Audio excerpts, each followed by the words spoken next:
Uh, Good morning. Let's see if we get my presentation there. Right. So then I would like to begin expressing my thanks to the Pontifical Academy of Social Sciences, His Eminence Cardinal Tucson, Sister Alford, and Professor Carosta for inviting me to participate in this seminar. It is an honor to address you in this splendid venue. My viewpoint is that of Christian anthropology, and I hope can be helpful and useful in these sessions. The rise of the digital revolution, particularly artificial intelligence, presents significant challenges both to Christian culture and to the common good.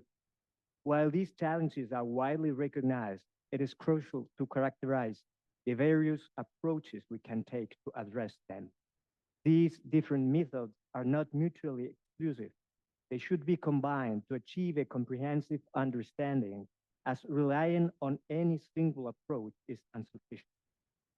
After presenting three main approaches, my second point will be, and is my core claim, that we must rediscover what we thought we already knew about ourselves. This is a vital task for a Christian understanding of anthropology.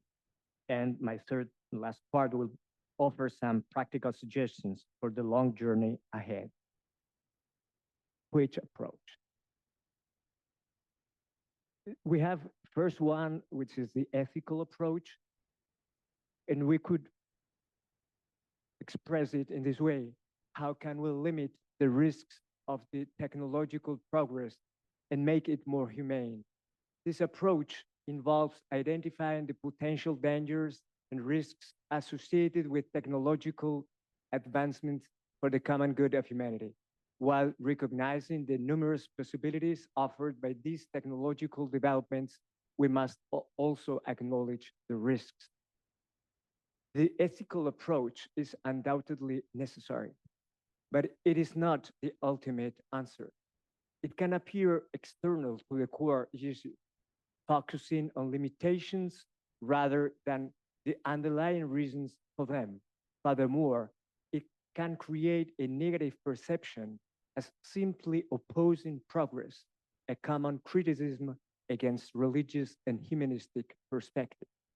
However, it is very clear that Christianity's critical and prophetic role in the face of technological development is indispensable. A second approach, could we say, the epistemological one. This approach involves asking fundamental questions about the nature of knowledge and intelligence. We compare how AI and digital communication function with how humans use their own intelligence and knowledge. This method is valuable because it highlights the clear differences between human and artificial intelligence. We should use this comparison to better understand human intelligence in its truest sense, exploring what it means intus legere, to read inside, to discover the essence of a thing, for example. And so what constitutes genuine knowledge? This approach also helps us to determine whether a machine can truly comprehend its actions or not. The Christian response to these debates is richer than simply listing the advantages and disadvantages of AI. Ultimately, the good of all and the common good involves more than a precise definition of intelligence. And so the third approach, we must move beyond these questions of how to act or how to understand and delve into the fundamental question of who we are as human beings. It explores what makes us ontologically different from machines and other systems in the sense, and in this sense, is a positive or propositive approach. It focuses on the inherent dignity of every person, a dignity that means they cannot be used as an instrument by other people, by states, or by technological systems. This perspective addresses the ethical, epistemological, and ontological dignity of human beings, which should be the core of any response to the challenges of the technological revolution. This view can fit with the anthropology proposed by Gaudium et Spes, integral human vocation. Second point, rediscovering what we thought we already knew. And I quote Pope Leo. He says, the development of technological advancements must go hand in hand with respect for human and social values, the capacity to judge with a clear conscience, and growth in human responsibility.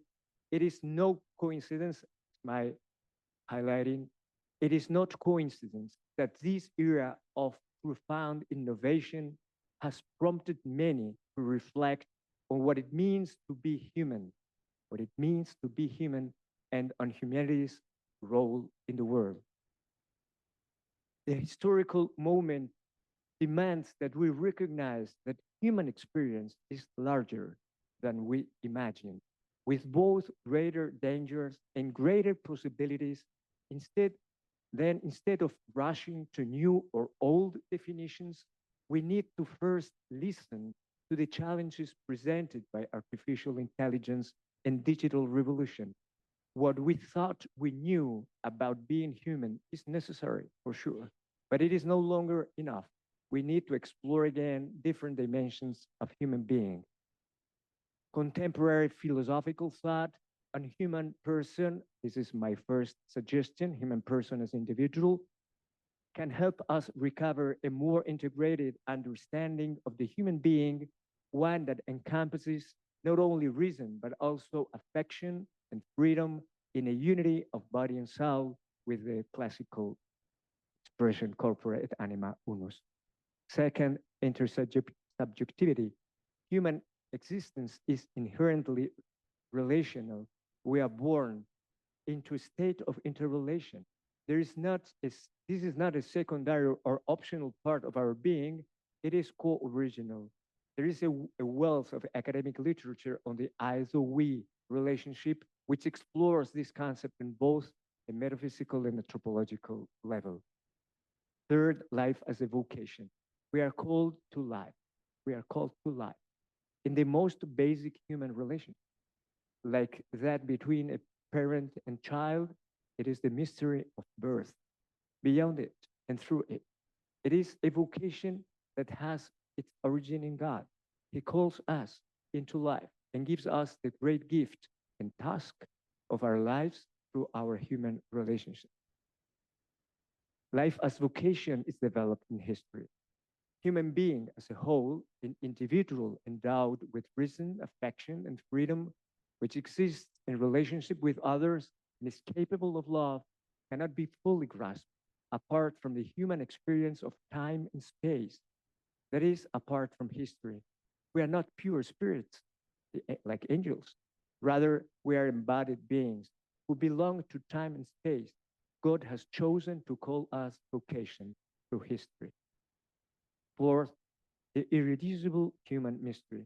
Human beings, created as God's image, are an irreducible mystery in themselves, which must be recognized and defended in front of any theories, transhumanist and others, which reduce humans to a kind of object.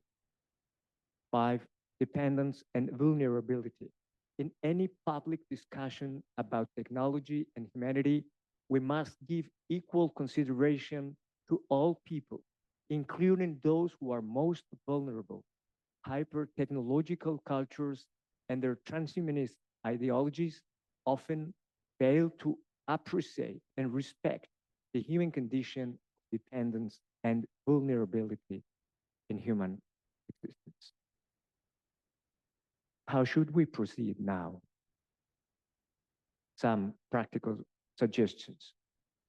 Paradoxically, defining the human being solely as mind or intelligence is less effective today in challenging the risks of AI. We need to offer an integral human vocation as the adequate context for any further specific discussion. We should not conform us to a predetermined anthropological model, a kind of pret-à-porter product. Rather, we should maintain the breadth of human life as a mystery according to its biblical and patristic description as Imago Dei. And we should do it starting from our own personal experience as human beings. We are called to promote integral education and the human understanding at all levels, from high school to university, within families and parishes, and in cultural activities. An educational method consistent with our anthropological view should pinpoint the decisive importance of formulating and thoroughly explore questions prior to reaching the necessary answers. Or we should always foster this deeply human self-awareness, which is ultimately religious, among scientists and those involved in technology, inasmuch they are all, we are all human beings. Every scientist or technology expert is before any other thing a person. We are all called to take personal responsibility for addressing these challenges in our daily work. Thank you.